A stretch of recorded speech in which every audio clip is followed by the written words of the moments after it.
Hey, it's Mark Ferguson with Invest for More, and we're outside one of my multi-family mixed-use properties that we haven't shown in a while. This is one I bought in 2018, fixed it up, and rented it out, and one of the tenants moved out. So we're gonna show you what that unit looks like. Maybe you can tell us, should we give them their deposit back, part of their deposit or not, based on what it looks like. But it's not amazing, it's not the worst ever, but we'll show you what it looks like. And something else that's pretty cool is, I don't know if I've ever shown you the murder room in this building. This is a very old building, and it has a pretty amazing murder room. And usually the entrance is covered up by stuff, but today it was open. So we're gonna go down there and show you what that looks like as well. All right, of course, check out investformore.com. Lots of great information there, free book on there. And then we love it when you like our videos. So if you haven't done that yet, love to see that. Love to see comments, love to see new subscribers and shares as well. So keep that up. And yeah, let's take a look at this murder room first. Now, if you're new to my channel, a lot of our flips, rentals, older properties tend to have what we call murder rooms. And it's my project manager, Nikki, who coined that term just because we had a really, really bad one at a country flip. And she thought most likely someone had been murdered in this room at some time. It was just so dark and old and dingy and full of cobwebs. It looked like something you'd find in a movie. So this right here is a pretty good one too. And I haven't been down here for years, but I think our plumber has been, because it's not very tall down here.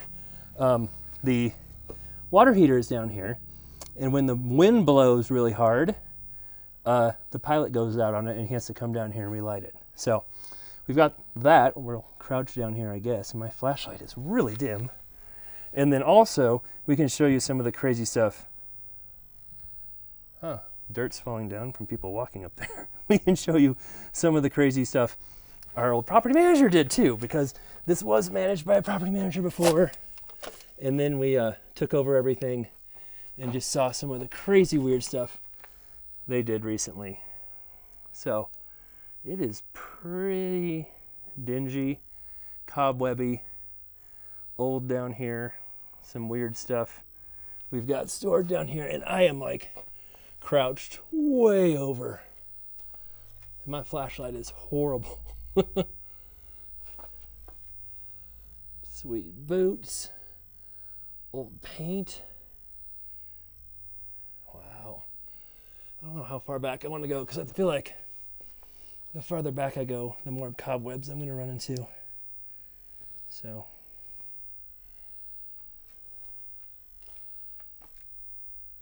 oh, look at old ladder back there. Oh, tires. Yes. Have to have tires now.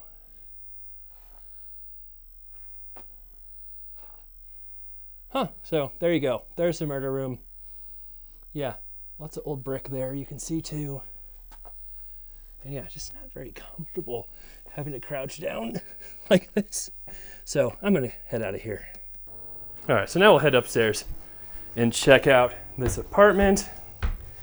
When we bought the building, I think we paid $192,000 and had 3 apartments occupied, 1 vacant. We redid one of those vacant apartments, and we ended up raising the total rent from $1,975 to like $3,100 for the whole building. So we were able to raise the value from like 200 some thousand to over 400,000, because we got an amazing deal, plus increased all the rents. All right, so we'll start off with one of the more amazing things we've seen our property manager do, the one who we no longer work with for some reason. This is the screen they installed for the tenants. And if you don't have the right size screen, all you have to do is just screw it in to the outside of the frame. That's how that works. So pretty amazing work right there. And I'm sure they probably charge us like $150 to do that. All right, here's what this apartment looks like. It was pretty much mostly redone when they moved in, because we'd redone it once, had some tenants move in. They destroyed it a little bit because it was a young couple and the guy had some domestic violence issues and went to jail and punched holes in the walls. So that's always a good story. We'll try and link to that. But then we redid it a little bit more, and now here's what it looks like. So it's not horrible like I said, but it's pretty dirty. Everything is, I don't know if it comes through on the camera. Like, you can tell they didn't mop. They didn't really clean much of anything. And then they kept complaining about the electric bills being very high because it's electric baseboard heat. But it has a drop ceiling. And usually those are insulated really well. And actually the guy who has the car outside, the CRX, we kind of let that slide because he's lived in the building since before we bought it. He's actually super cool, always pays rent and everything on time. His mom lived with him for a while, and unfortunately she passed away recently. But he used to live in this unit with his mom, and they moved downstairs when we rehabbed this one, and that worked out great because in there on a ground floor unit, which worked out better for his mom. But they never mentioned anything about the heat being too high, any crazy bills, and the people before these tenants never mentioned anything about the crazy electric bills or the heat being too high. So they told us the reason they're moving out is there's no insulation, the heat's too high, and they expect to get all their deposit back because of that. So it could be they're just saying that because they knew they left it pretty dirty and didn't spend a whole lot of time cleaning anything. Oh, one thing I almost forgot to show you was the fridge. So it's not the worst, but they definitely didn't really take any time cleaning it.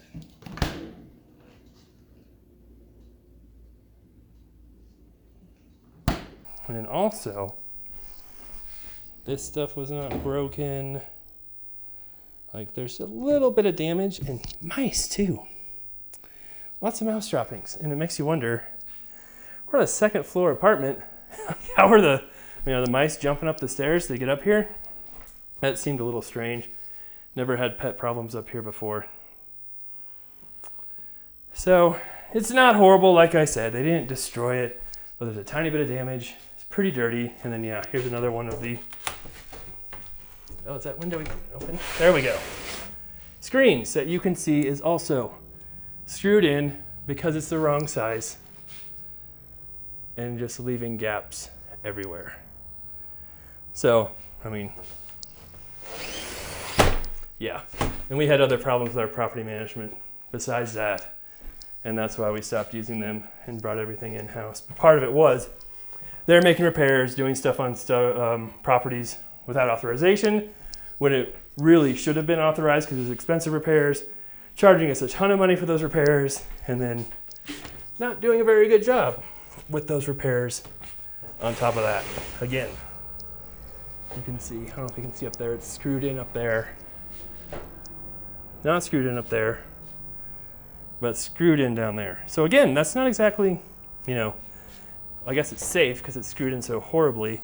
You could just pop it open. But yeah, you don't want your screens screwed in because a window is supposed to be an escape route in case of a fire, but something else. Yeah, a little beat up down here. So there's some stuff. Oh, if you guys are wondering, you can't see it from here. The bar that someday we might open is 1 block that way. So we're still trying to get that going, waiting for the architect to sign off on final plans. Oh, we do have a CO alarm. That's good. I'm just gonna check.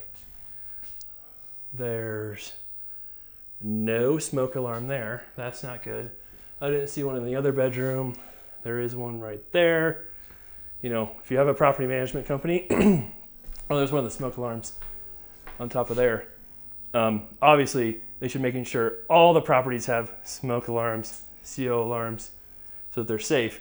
That's one good way to check and see if your property management company is doing one of the biggest parts of their jobs.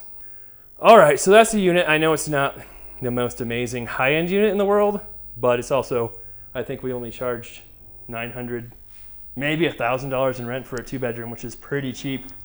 One of the cheapest 2-bedrooms you can get in the area. And it's, was pretty nice when they first moved in. So we will get this cleaned up, make a few small minor repairs on it, and get it back rented again, hopefully here soon. And of course, something else to consider with this, you will notice when we do have issues, problems, rentals being vacant, it's usually on our multifamily, right? It's usually on our 4 units, our 8 units, our, you know, fourplex, triplex, whatever it is, the single family homes very rarely go vacant. And they're usually in better shape too. So when you're buying multifamily versus single family, it's something to consider. Your tenants usually get better care of the properties when they're single family homes. They usually last longer, less maintenance, less hassle. So you can still make a lot of money on multifamily. Like I said, this property's done fantastic for us in a few years, but it can take more work, more management as well on that side of it. All right, thanks for watching. Love the likes, love the comments, love the shares. Keep those coming. We may or may not do an update of this one once it's cleaned up. There's not that much to show afterwards, but we'll make sure we link to the before videos of this property when we first bought it so you can see all that process. It was kind of a cool property. Like I said, it's been a neat one to have. It's mixed use because there's a hair salon and like 400 square feet of it, and the rest is residential. So mixed use means a mix of commercial and residential real estate. All right, thanks for watching. We'll be back with a lot more videos coming up here soon.